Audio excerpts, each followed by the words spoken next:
Hi, everybody. Welcome back to the episode of Swings of the Draft Podcast, the podcast, The Highest Ceiling. I'm your host, Bryce Hendricks, joined as always by the great Cooper Klein, the wonderful Stone Hansen. And as promised, we're here to talk about some rookies. Last week, we talked about some sophomores, and now we're going to talk about this rookie class and some predictions. As you guys are listening to this, you're probably a single-digit number of days away from the season starting. So that's an exciting thing. I'm as excited as I can be as a Jazz fan, I suppose. We're going to be really bad, but at least I have Walter Clayton Jr. on my team. That's all that really matters. But before we get too into this, these rookies and some kind of interesting, fun predictions. Coop, Stone, my friends, how you guys doing? Doing well. Very tired. It's finally my weekend, so this is a good way to kick it off. And I'm happy to talk about the rookies again in a different way that I guess we haven't been able to do yet with this class. So I think it'll be a lot of fun. Yeah, I'm excited to talk about this class. It was I actually cannot believe that it was like 2 or 3 months ago that we wrapped this up. Sometimes feels like it was a year, but I'm very excited to talk about this. I love this, guys. Let's hop right in. Let's get moving. I think we should, and we're gonna do some fake, not real awards. And if we like them, we might keep them and make it a yearly thing. But we'll see. And then we will do normal rookie of the year, all rookie teams. But this is just a way to give us a little bit of structure. And we're gonna start with maybe a weird place to start, but I think a fun one. Who is going to be the best defensive rookie in terms of impact? Not in terms of who is actually like the best or going to have the best defensive career, but in terms of actually helping a team defensively, who is going to have the best rookie year? Since we're a little bit on the spot, I can go first here. I'll talk a little bit through my process and kind of where I landed. Cooper Flag is like an obvious pick. But my concern for him is that he's going to be playing like the 2-3 a lot in Dallas, and I think defensively, especially as a rookie, he should be a 4. I think that's where he's best. I think there is time for him to be an effective 3 defensively, but I don't think he's necessarily in the right role to be the best version of himself defensively. Con Malawak is a name that'll come up. I don't think he's that good defensively right now. I think that was always kind of an overrated part of his prospectum, and I think that he's going to really struggle as a rookie. Colin Murray Boyles, I just worry about his play time, and he's another guy where I was lower on the defense. I get into Carter Bryant. I think, Carter Bryant's maybe the best defender right now other than Coop, but he is – I think maybe going to be limited minutes wise by the fact that I think the Spurs are going to at least toy around with trying to be good, and he is a horrendous offensive player right now. So there's all these guys as I'm looking through, and I think I am just going to end up, falling back on Cooper Flag. I think he's going to have the best combination of minutes and impact. I do think that there's a world where I could squint and see Rasheer Fleming doing this, where I could squint and see Ugo Gonzalez actually maybe being like a sneakily really good defensive player for the Celtics. As much as I did not love him overall, if the Celtics are going to play him, he is a fairly solid defender. But I think in the end, I struggle to go with anyone other than Flag. But I will say, if I'm going to give maybe a deeper caveat, Micah Peavy could be the Toumani Camara of this draft, where he's a guy who went later, who is just already a good defensive player who's going to make his bones in the league doing that. And I think the Pelicans are a team that might play like a defense first wing early if he can actually do it. So I'm going to say Flag, but I shout out to Peavy specifically. Coop, where are you at here? I want Stone to go first because I have a hipster pick. Okay. It's hard not to go with Cooper Flag. I mean, that's who I'll end up with is Cooper Flag. Just it's boring pick, I know, but like he is. Uh, I mean, I think Bryce did it best. Like if Carter Bryant was not projected to be as limited as he is going to be minutes wise, I would make a strong case for him, or I would try to.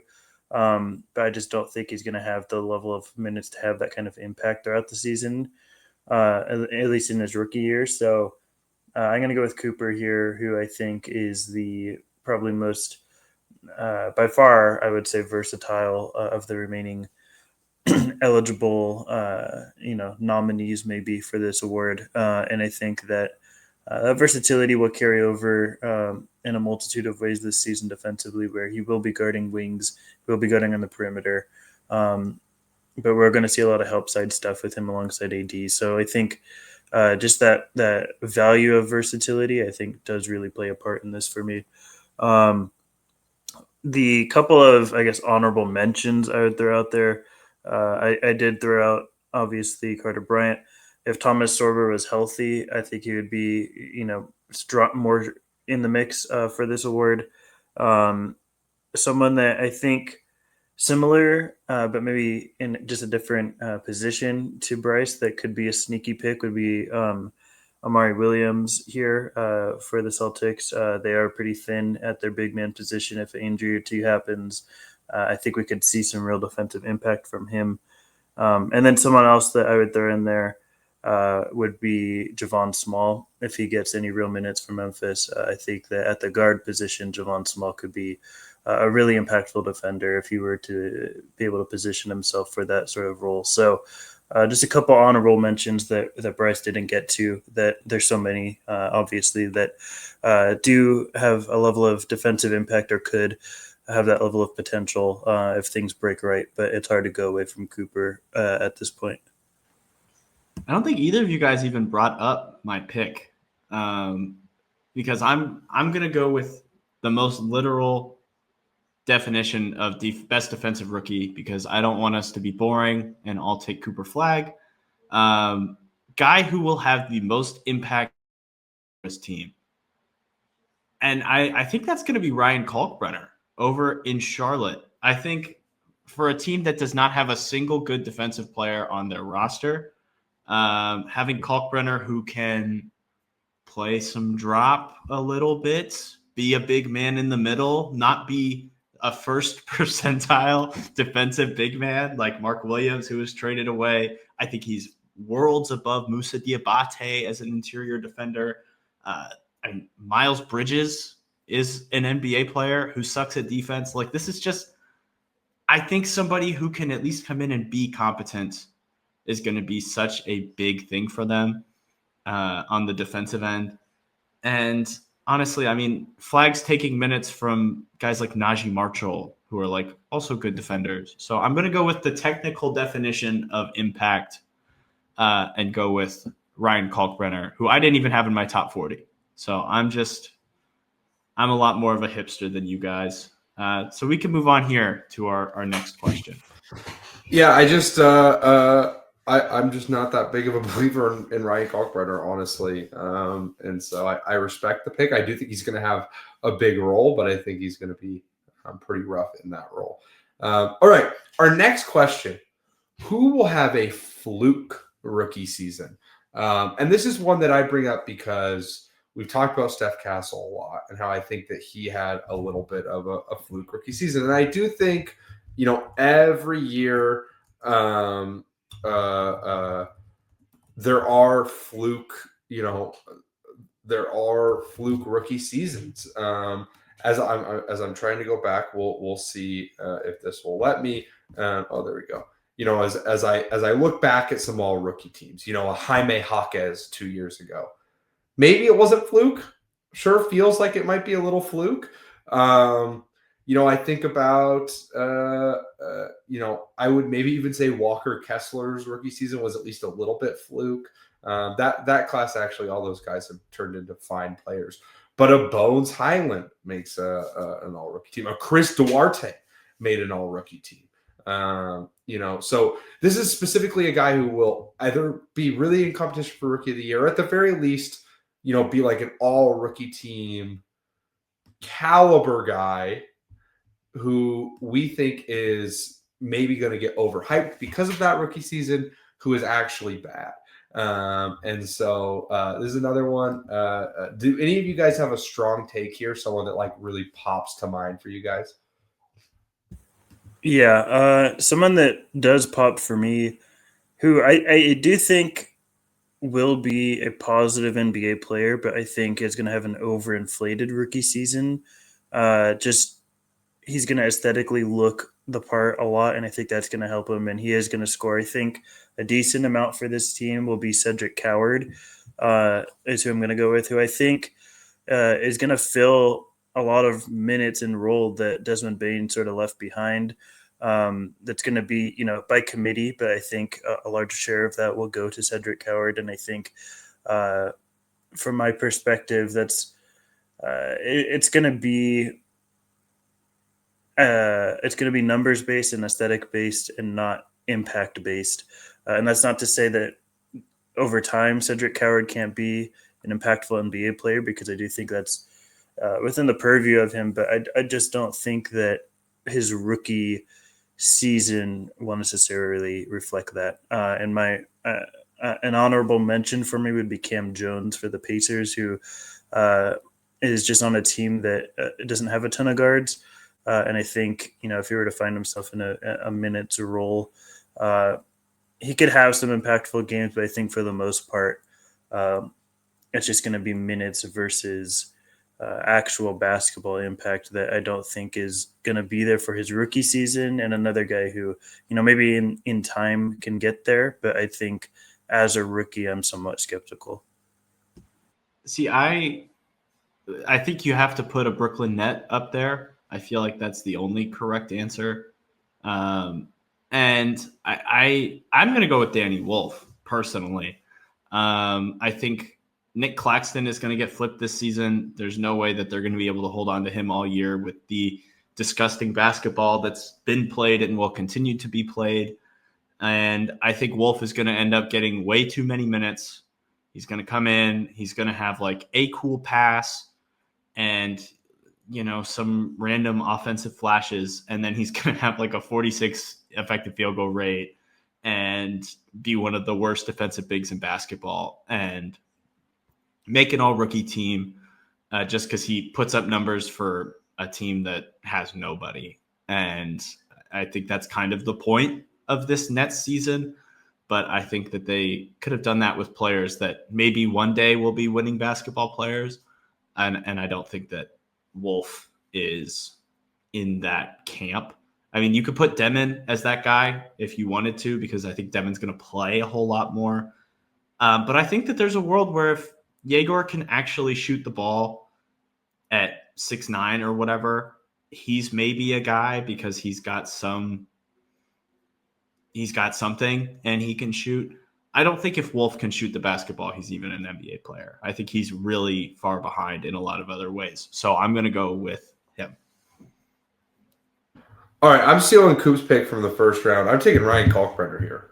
I think this is a guy that's going to play a ton of minutes and just not actually be very good. And to me, that's the definition of a fluke rookie season. And he's going to be – the other thing I think he has in common with like a Steph Castle is he's going to be on a bad team where he's going to be able to play through mistakes, including, maybe shooting a bad percentage from the field or not actually being that good at blocking shots or protecting the rim. So yeah, that's my pick here. Kalkbrenner, I think he's going to make an all rookie team, and I'm not really going to change my opinion on him that much. Though I do still think that he's probably a going to be in the league for a while. I think his rookie season will be fluky. All right, moving on to who is most likely to disappoint us, and we're saying this based on our boards. Because if the question was who's most likely to disappoint by their draft position, we'd go crazy. We'd say VJ Edgecombe and Jeremiah Fears and Jaeger Demon and all these guys that I didn't particularly like who went super high. I don't think that's particularly interesting. I want to know who you guys think might disappoint you based on your boards. I'll go first. I'm really seriously nervous about Kasparis Yakuchonis. I was very high on him. I'm just not sure, exactly what his role is going to be like. Is he Tyler Hero's backup? And I'm starting to get the yips a little bit about, well, how good of a playmaker is he really? Is he going to be able to create advantage consistently enough in the NBA? That's my question. I'm just not sure. So he's my concern. And I also think that because he fell in the draft, he wasn't a top 10 pick. It's way more likely that NBA teams give up on him. And also because he's European, it's more likely that he's just overseas. And even if he's good enough, it still looks really bad on my board because the NBA gave up on him quickly and he doesn't quite reach that threshold where they're dying to bring him back. I'm just not all the way sure on him and where he's at. So I think that's the most likely. And to be honest, especially if we're just talking about rookie seasons, I think that he is probably not going to play all that much. I think they're going to play Davion Mitchell a ton, and they're going to play Tyler Hero, obviously, if they can. And I don't think he's going to factor into the rotation in quite the way I had maybe hoped, though I do think he probably is going to have to play because it's not like that team has crazy guard depth, and eventually they've got to just give up on Terry Rozier, you would think. But, as of now, he's probably the fourth or fifth guard in that rotation. And that's not a great place for him to be to start his career, in my opinion. Coop, where are you at with who you think might disappoint you? I feel like I have to talk about the guy who was in borderline tears when he got drafted on draft night. Derek Queen.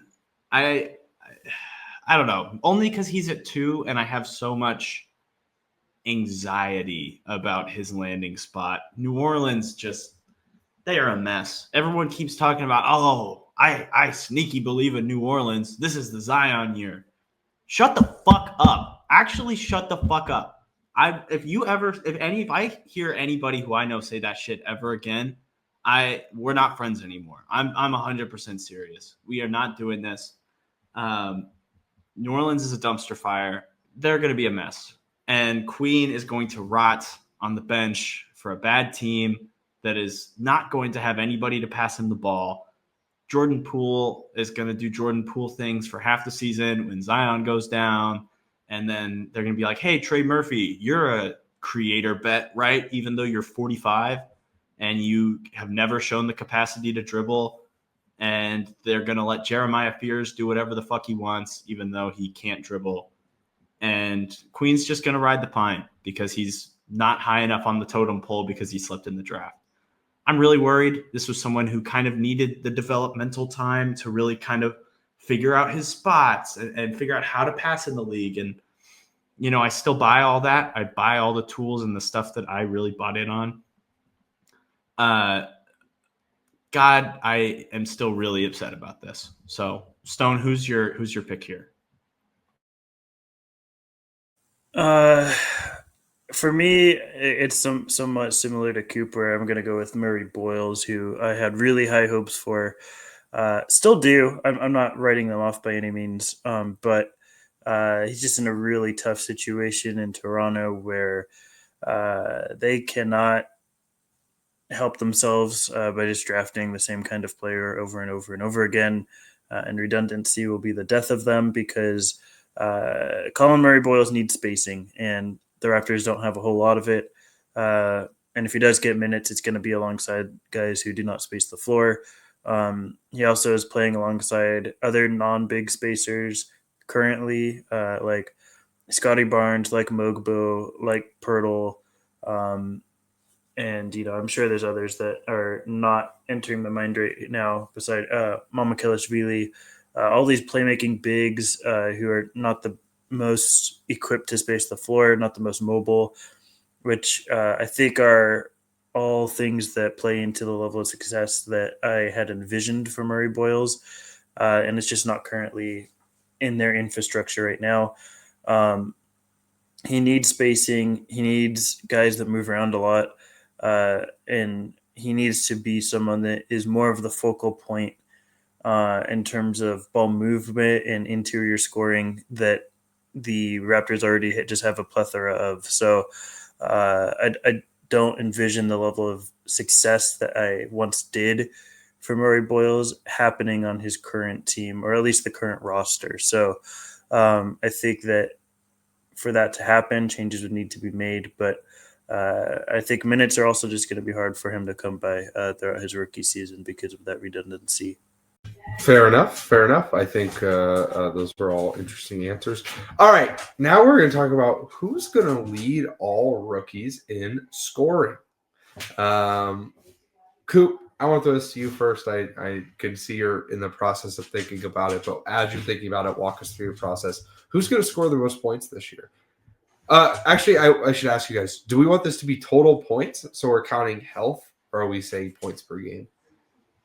I think points per game is more interesting. Okay, with like a median of like you have to play at least 50 games or whatever. Okay, go ahead. I think obvious answer, number one pick. I feel like Flag is in contention. He's not going to be my pick because I think there's too high of a chance that D'Angelo Russell sinks his season, and that Jason Kidd's a bad coach, and Kyrie Irving comes back from injury, and then his points per game average lowers, but there's an equal chance that Anthony Davis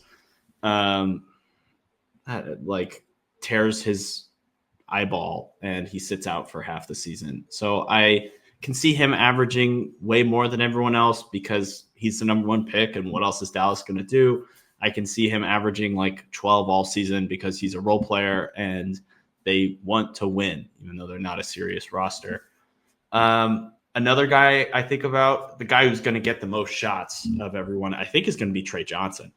And he's going to be able to just hit threes at just an absurd rate, even if they're off the dribble. I do worry that the NBA line, being as far out as it is going to take a really big toll on his legs. And so he'll come out scorching hot. And then as the season goes on, it's more games than he's played. He's still relatively young. And his percentages are just going to fall off a cliff halfway through the season. The guy I believe the most in playing like a full season and averaging points because of his process, because I think he's a better athlete than people would really think, is Con Knipple. I think he can really shoot. He can shoot from deep. If one of their guys gets hurt, which will happen, there's a world where he averages like close to 20 points per game because he's just the only guy who can do anything with the ball. He plays smart basketball. He gets into the lane. He can create off the dribble. He can do all these different things that you need. And then we get to see the Con Knipple that the three of us really believed in and all of that. So those are my three big bets. Do either of you guys have agreements with those guys? Is there somebody else who you think I'm like blatantly missing? Who's your pick right now? Like who's Trey Johnson? I'll go Trey Johnson. I'll go Trey. Okay. I think that's fair. I think the other guy I'd really seriously throw in is Ace Bailey because that's a team that wants to be bad and is going to give him a ton of shots. It's tough. This is a really tough question. I don't think it'll be Flag because as good as I think Flag is, that's a team that really wants to win and cares about winning. And rarely is the rookie going to be the best scorer on a team like that. And AD's on the floor, right? And like Coop said, eventually Kyrie and D'Angelo Russell, those are all guys that score. That doesn't mean he's not going to be a huge part of the offense. He is, but his spacing is also going to be rough. I mean, as you've seen, the Mavs themselves posted a random clip of one of his drives getting killed because AD's just standing in the way, posting up, and so that he throws a little entry pass to AD, and AD takes a turnaround mid-range jumper. I want to say Con, but I worry about the Hornets. Like, what's their incentive structure right now? I don't think they are going to be all about getting him shots. I think they're going to try to win. I actually think there's a chance that Con comes off the bench to start his NBA career, that they're going like LaMelo, Brandon Miller, Miles Bridges, whoever. And like, then that's a huge worry. So Coop, I'm going to be, and I, even though I think that Ace should be in this conversation, I also think he's just worse than Trey Johnson, and he's not as talented a scorer. and also on a team with slightly more mouths to feed. The truth about the Wizards right now is that Chris Middleton is going to play like 10 games or whatever, and the other old guy on their roster who I'm blanking on right now is going to play like 15 games, and after that, like Trey Johnson is probably the best like scorer ball handler on this team. I like Sar as a prospect, but he's not a scorer. I like Koulibaly as a prospect, but he's not a scorer. I should say I like Koulibaly's okay. But there's, Bub Carrington is bad. He's just not really an NBA player, in my opinion. And so I'm going to say Trey Johnson, Coop. I'm in agreement with you here. I think Trey Johnson is the leading scorer amongst rookies. And I might even say, like, there's a non-zero chance that it's comfortable. Like, he is comfortably the leading scorer amongst rookies. That he's putting up, like, 22 a game on bad efficiency, but, like, legitimately scoring 22 points a game. And the next closest guy, like Coop, is at like 16. That's kind of where I'm at. Stone, where do you fall here? I just cannot get there with Trey Johnson. I think the efficiency is just going to be too bad for that level of scoring to happen. He would need to basically like just take all the shots away from a lot of their other young guys that with the level of efficiency that I think he will have as a rookie. And I don't know. I think it's, for me, just it's too steep a mountain to climb. One guy we didn't mention, I'm going to go Cooper Flag here, but one guy we did not mention was VJ Edgecombe, which for me has more of a dark horse, but his two best players are always on the bench. They're always hurt. I think massive opportunities are going to open up. I guess I shouldn't say two best anymore because Maxey is there, but Paul George and Embiid are perpetually injured. Who else besides Maxey really fills any sort of scoring void? McCain possibly, but he's at this point been utilized very much as an off-ball guy. I think there's some Edgecombe dark horse ability here, but and for me, Knipple would also be a very strong contender here. But I'm going to go with Cooper Flag. I think that you mentioned AD. I think D'Lo's prominent scoring days are kind of behind him. I don't really view him as that level of guy anymore.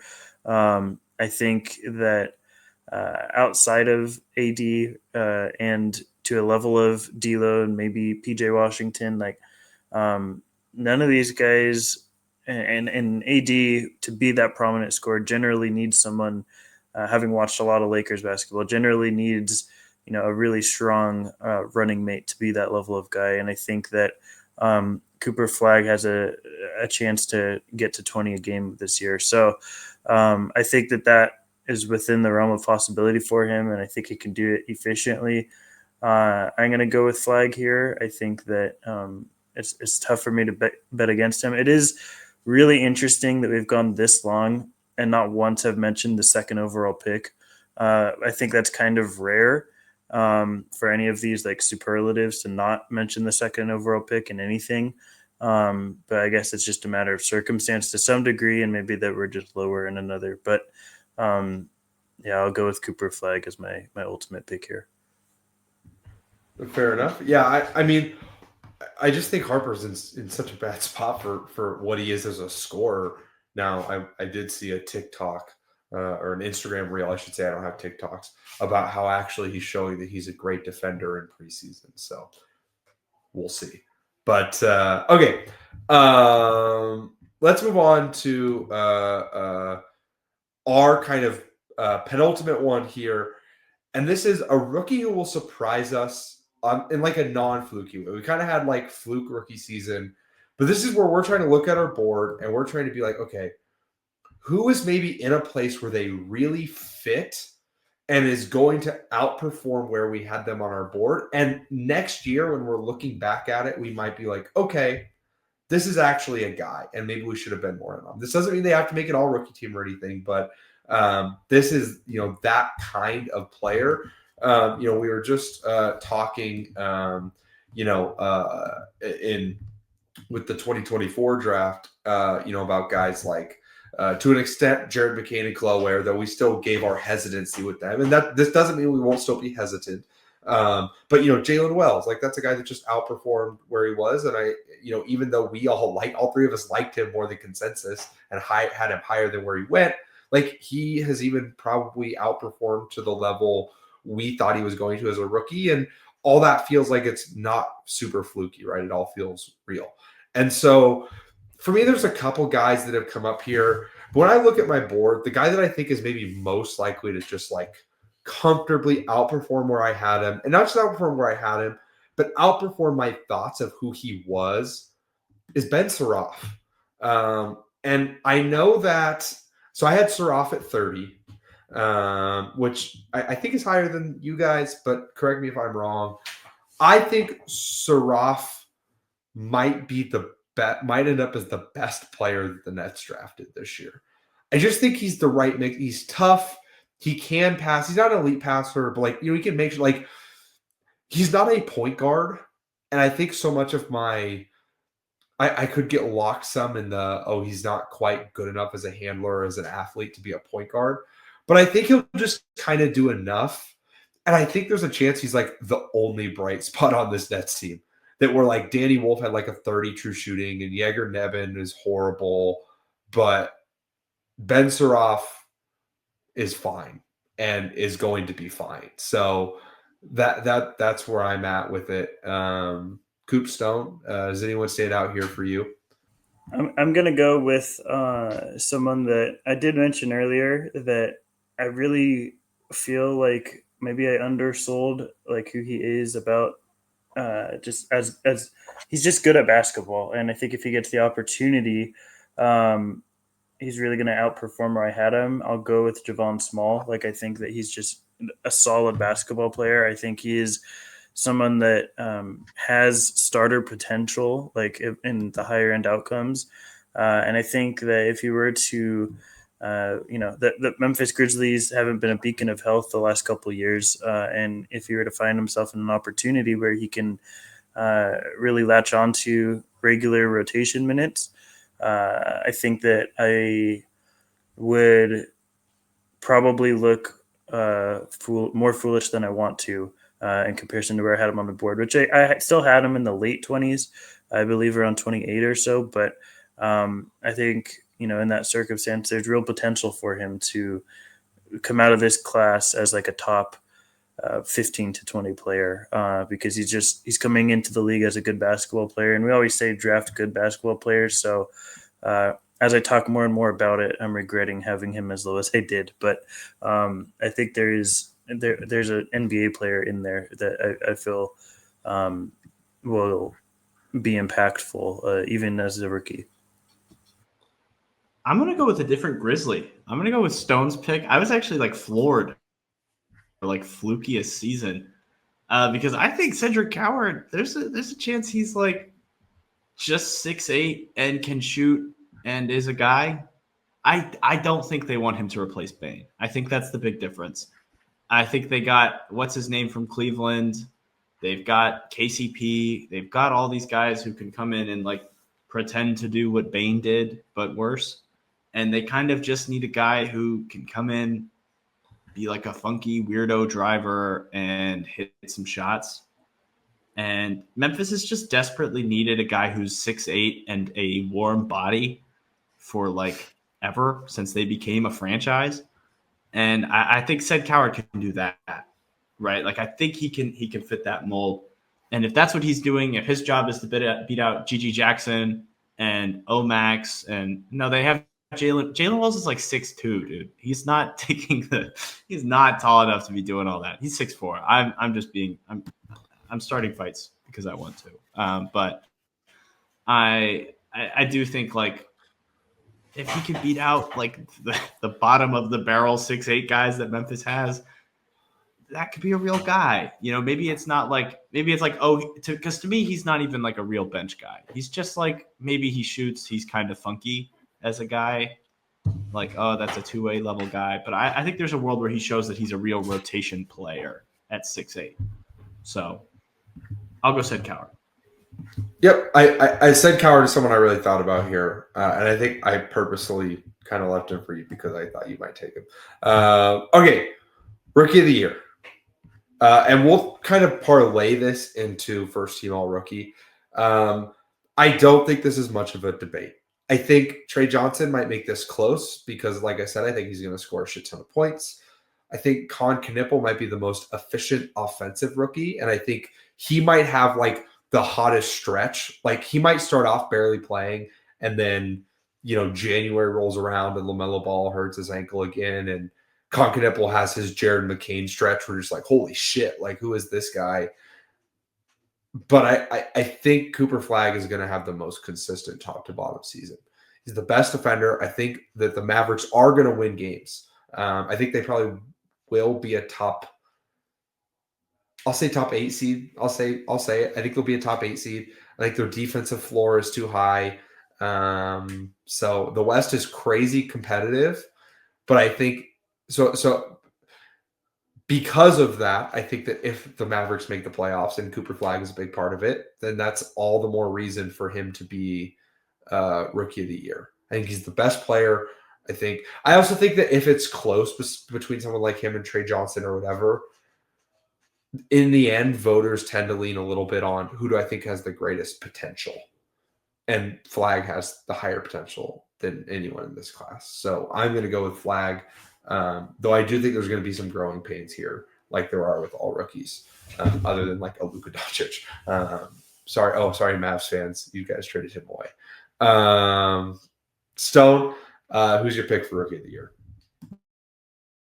Yeah, I can't really make a case for anybody else. I think that it's the easy, boring pick, but it's the right pick. I think that defensively, he's going to be really strong. I think that he's going to ask to do a lot of different things on both ends of the court a lot. And I think that just sort of is going to showcase him in impactful ways that maybe people haven't really thought of before. But the efficiency might not be as great as we hope as a rookie. And I don't think it's going to matter because I think he's going to find so many other areas to be impactful, whether it be as a help side rim protector or a tertiary or secondary at times creator, or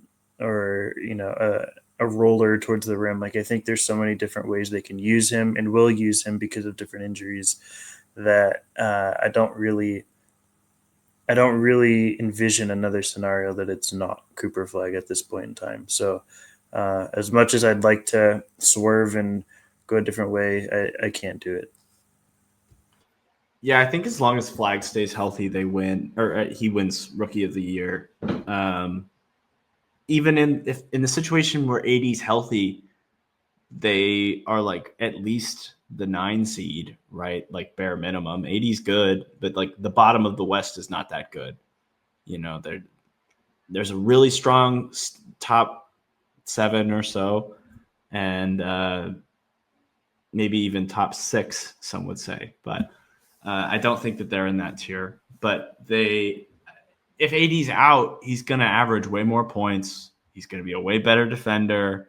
He's going to like actually get to like do Rookie of the Year things and put up huge stats.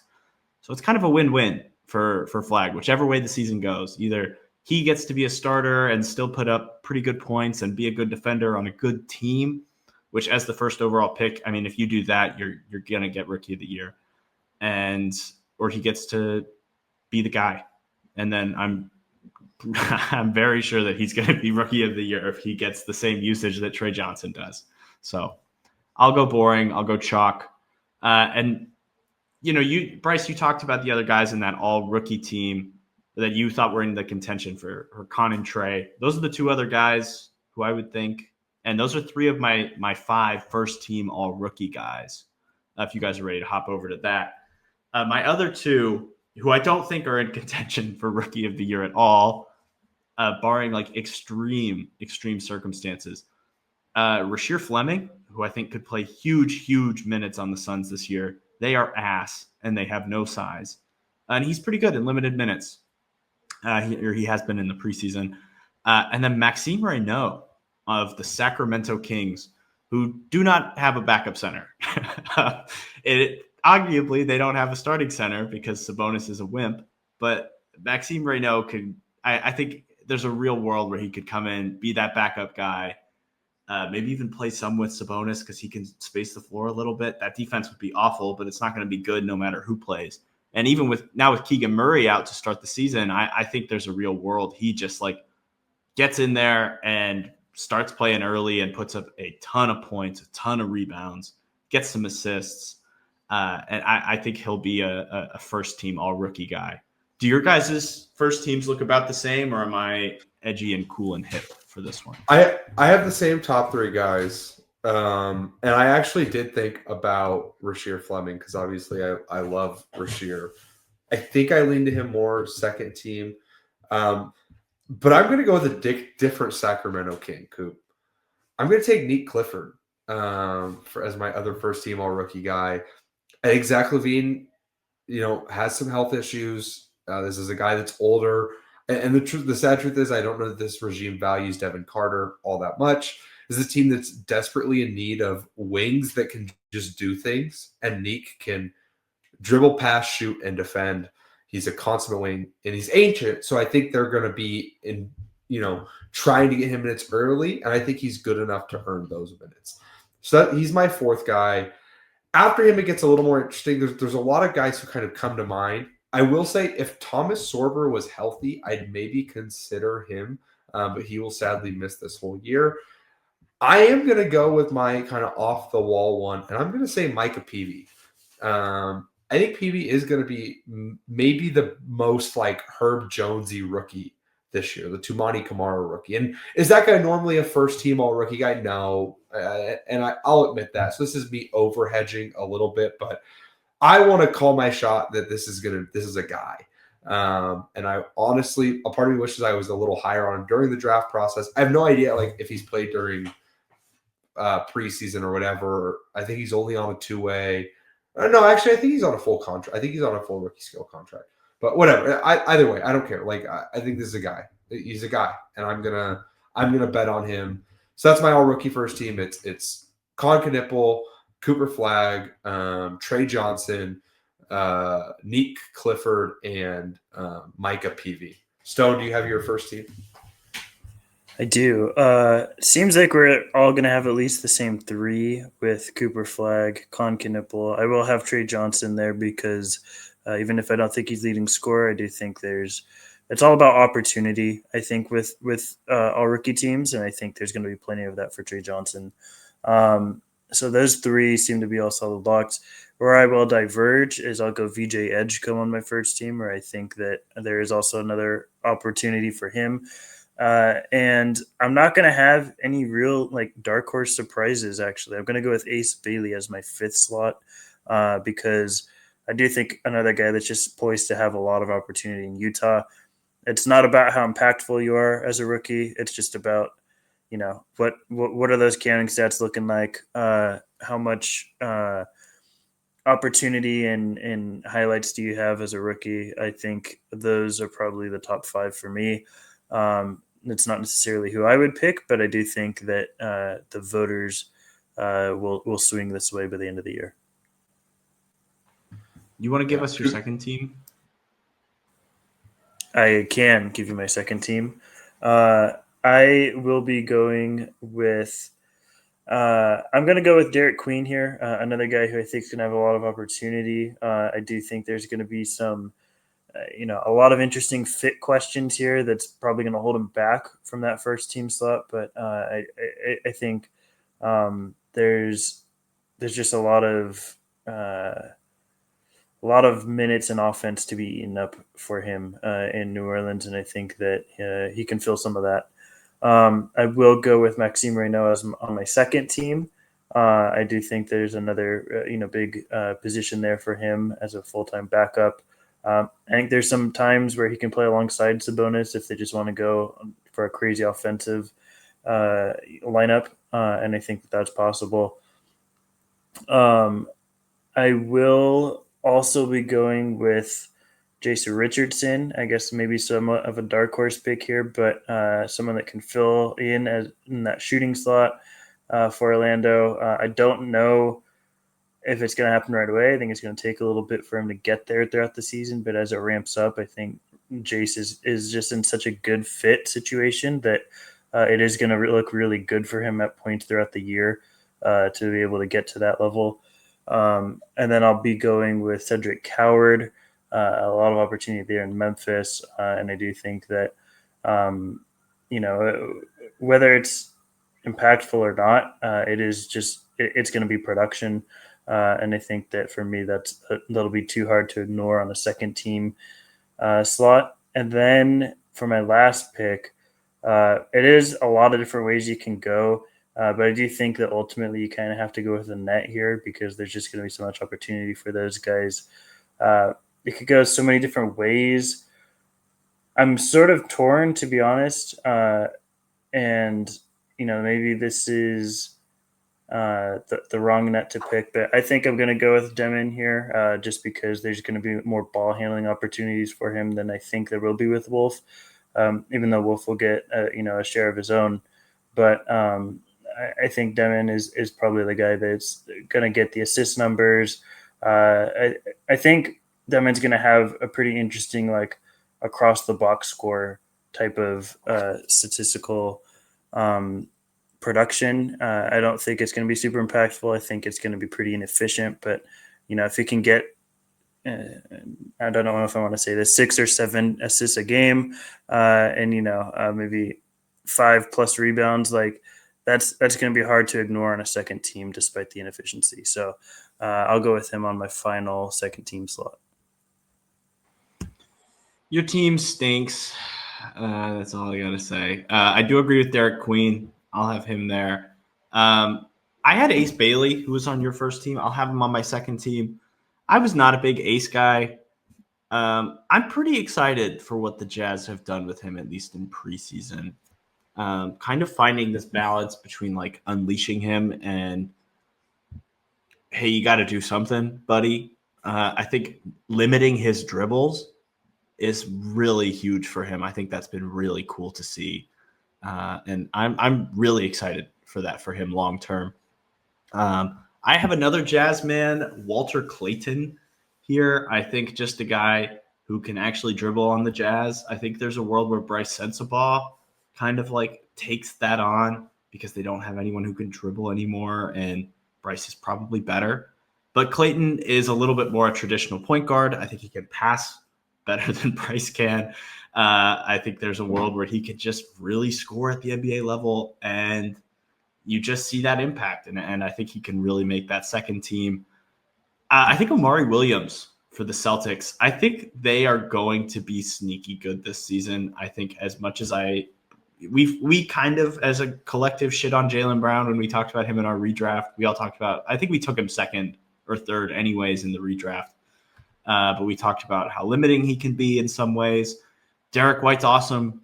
They have some cool guys there around them. I think unleashing Peyton Pritchard's going to be really cool. And if you have Amari Williams who could potentially take that starting center spot, I think that's a shoo-in for an all-rookie team. And my last guy, another guy who I wasn't super high on, but I think Kaman Malawach could slide into this slot for me. He could just be so valuable as a play finisher. And he's a better defender than Mark Williams, so he gets the starting spot for the Suns. And as much as I was not a fan of his limited offensive game, and I think the defense is really overrated, there's a guy in there. And I think the special talent could be unlocked. And if we get to see Point Booker, where he can really throw some fun passes and just kind of grind the pick and roll over and over again, and you have this huge lob threat, who's, I think, a world's better lob threat than Mark Williams ever was. I think Malawach could really start for them and really play huge minutes and maybe not be the most impactful, but he can do the stuff that he's outlier good at to a good enough degree to just add value on the court. So that's my 5. Walter Clayton, Derek Queen, Kaman Malawach, Amari Williams, Ace Bailey. I almost said Amari Bailey like it's 3 years ago. UCLA legend. Stone had him top 10. No, I'm just kidding. Okay, my second team, I will take Dylan Harper, who, while I don't love his fit is going to play enough and do enough to be at least a second team guy. Honestly, if I was doing this with the goal of just getting it right, I'd probably put him on the first team and drop PV to the second team. I will take someone that has not been mentioned, but I'll take Noah Asange because I think he's going to play a solid amount, and I think he's a really good fit with what they do. He'll be a yay points guy where I don't think he's going to be particularly efficient. I think he's going to be pretty bad defensively, but he'll score. I'll take Rasheer Fleming because I actually think it's more likely that if it's not Mark Williams, it ends up him starting at center instead of Malawach this year. So I will take those three guys. I will take Ace Bailey as well. I'm in agreement with you guys there. I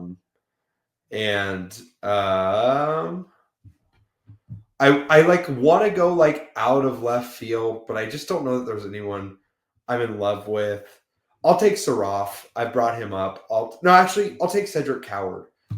Cedric Coward will be my 10th guy. So for both teams, I think we should all say our two teams, and we should see kind of who overlaps. But I'll go Coop Flag, and I'll try to say this in order of Rookie of the Year voting.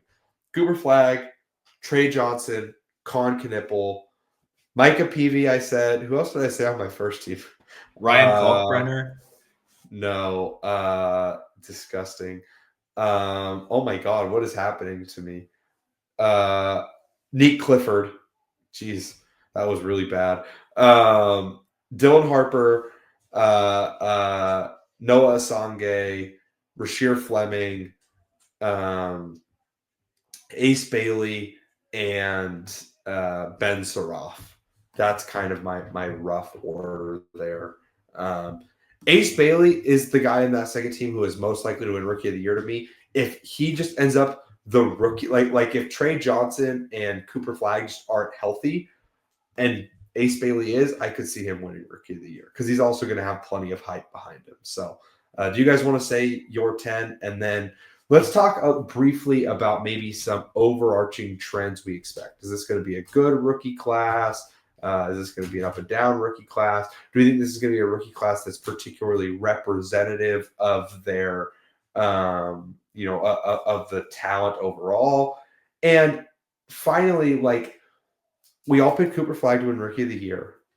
Do we think this is like a historic rookie? Like what are the odds this is a Luka type Rookie of the Year season where we're just like it's all time?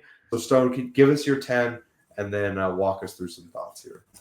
Yeah, my 10, I'll try and go in order as well. Cooper Flag, Con Knipple, and then I'm going to go VJ Edgecombe, and then Trey Johnson, and then Ace Bailey as my top 5. My second team, Maxime Reynaud, Cedric Coward, Igor Demin, and then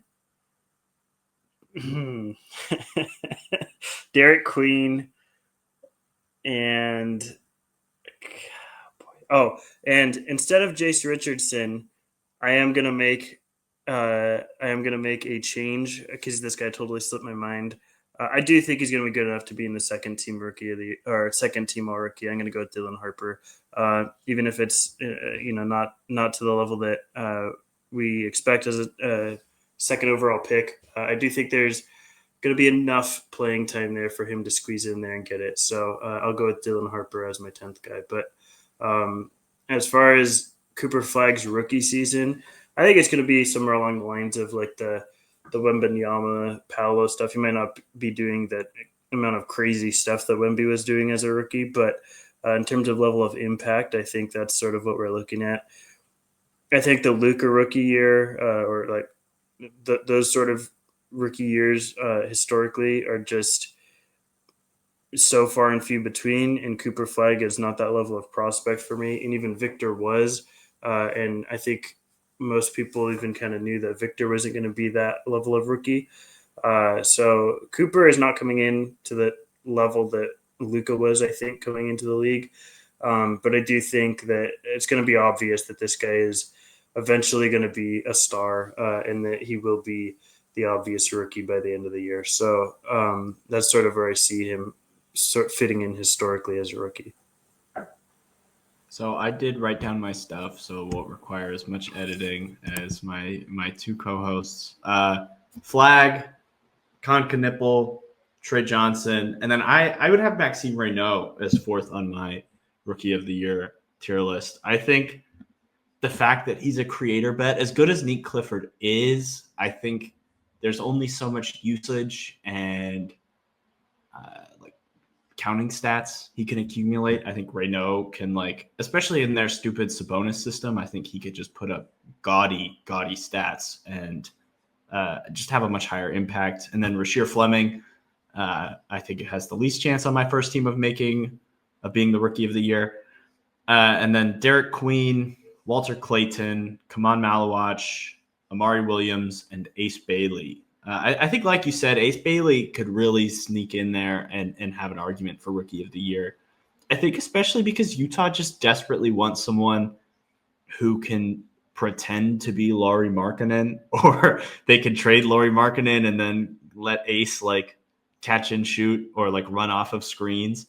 And that's not really something I saw for him because he was so bad in college, but I do think he's got a talent for some of that stuff. And if Utah's going to utilize him like that, there's another chance that he's like the guy who will surprise me on a non-fluky basis. I'm excited. This is like the one team that Ace could have gone to that I'm like excited about him long-term.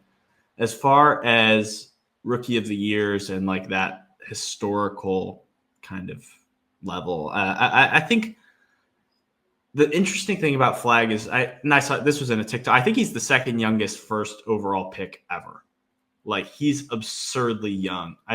That's TikTok knowledge, so don't cancel me if I'm wrong here. But he, even so, is like one of the youngest guys in the league. He's incredibly skilled already on the defensive end, and even if the offense isn't all the way up to par, I think he's just like the obvious Rookie of the Year. And obvious Rookies of the Year are not super, super common. I think even like I think he'll be a much better Rookie of the Year than like a guy like Paolo, who was all like flash in the pan and like, oh, look at the fun stuff he can do, and oh, he's like kind of a fun creator. No, I think more Flag's... Paolo hate here. No. Oh my God, dude. That's maybe get your true shooting. Get your true shooting. Oh my God, up over his Jalen Green spacing. level. They were the worst shooting team in the past 20 years. Well, that's partially his fault because he can't fucking shoot. So let's just be for real. He doesn't know what a step back 3-pointer is, even though he's the strongest guy in basketball. And he doesn't have any lower body or core strength apparently, so he can't take threes. He has to take middies. But it's okay because Cooper Flag's better than him in every way, and he will be. So it's mostly because of his namesake. But I do think that he's going to be a pretty historic Rookie of the Year. I really struggle to say historic because I feel like we say that anytime there's a good Rookie of the Year. But he'll be better than the Scotty Barneses and the Palos and those levels of guy. I think he'll be on the Wemby level as a Rookie of the Year, where Wemby was very obviously the best guy, but there's still holes there. There's still things he needs to fix long term. So I'm pretty excited. I think this is going to be a really fun season, and I hope the Dallas Mavericks don't win too many games because I will be pissed off about it. Yeah. My big expectations overall. Coop has a he's not gonna have like quite a Ben Simmons level Luka Doncic. Luka Doncic is ahead of Ben Simmons, but I think we forgot that Ben Simmons had like a great rookie year. I think he's gonna be a little bit more in line with kind of like an average Rookie of the Year. Where he's gonna be really good. He's gonna have his moments that really pop, but I don't think he's going to score a ton of points. Like, I don't think he's going to be like a 24-point per game guy as a rookie or something. Like, this isn't a one of those types of rookie years. It's going to be a little bit more muted there. But I bet you he's going to, be a 16, 5, and 6 or, 6 or 7 kind of guy. I think that he's going to be impactful. And he's going to help a team win some games, even if they should try to be bad this year, so they could get Peterson or DeBonster or Boozer or whatever. So I'm confident in that. Overall, I think this is going to be a good rookie class in terms of we're going to feel like there are a couple players here that can be really high level stars. I'm not exactly sure who we're going to leave thinking those guys are. I think there's a chance that we're talking about Trey Johnson and Con Knipple as like serious dudes by the end of next year, where we're like, these are two guys that are going to be like mainstay scorers in the league, even if Trey Johnson is going to be more like a Bradley Beal and Con Knipple is going to be maybe hopefully edging up towards that higher level. But still, I think Trey Johnson could be that type of guy.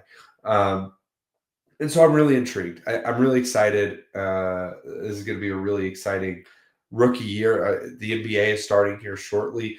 Let us know if you want us to do any more like NBA or young NBA player focused pods. We're thinking we should probably do another 23 and under draft. I think our next pod is going to be the next redraft, the 2018 redraft. We'll still do those early into the NBA season. And then starting pretty soon, we should probably start doing some light discussions on guys coming into the draft. But also, I don't want to do that too much because I to be honest, I struggle to bring myself to care too much until they have at least half a season of college film and we feel like we know who's going to be leaving. The Peyton Watsons of the world are very rare in terms of, hey, we're using entirely just their high school stuff to scout them. So Coop, do you guys have any final thoughts on the draft before we get out of here? I think it might end up being better than what I gave it credit for, but historically, don't think it's going to stand out in any way, shape, or form. But we will see. I think I don't think it's going to be a lot of impactful rookies in accordance to winning this year, but I do think that there's a chance we see a lot of pretty solid NBA careers come out of this class. So. I'm just looking forward to watching some NBA basketball again. Really, is what I'm looking forward to, and a handful of these guys will be a big part of that. Yeah, these guys will make NBA ball exciting. And that's the big thing. Excited for the NBA season.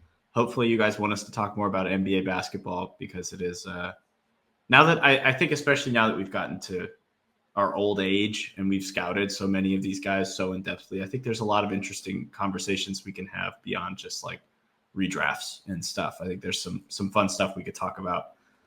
So Bryce, you ready to take us home? Absolutely. Make sure you guys like, subscribe, comment, do all that fun stuff. Tell us who you think the rookie of the year is going to be. Tell us if you think there's a name that didn't really get mentioned here that should have, like a Yang Hansen or something. Let us know. If you're listening on a podcast, share, leave a rating, review, all that fun stuff. We're going to try and keep this going weekly. We hope you guys are enjoying that. We're trying to stay on top of it. We're all super busy, but we want to try and stay with this. Maybe get back to a little bit of the juice that we had once upon a time in terms of the community. The truth is the Twitter algorithm has ruined that just as much as anything. But for what it's worth, this has been great, fellas, and we'll see you guys next week. This has been the Upside Swings of Media Draft podcast. We hope we hit our ceiling. Thank you. Boy, you guys are gonna have to help me a little bit. Cedric Coward. You guys are actually amateurs. We're gonna have to edit. You gotta write your shit down. I know. Have fun editing this.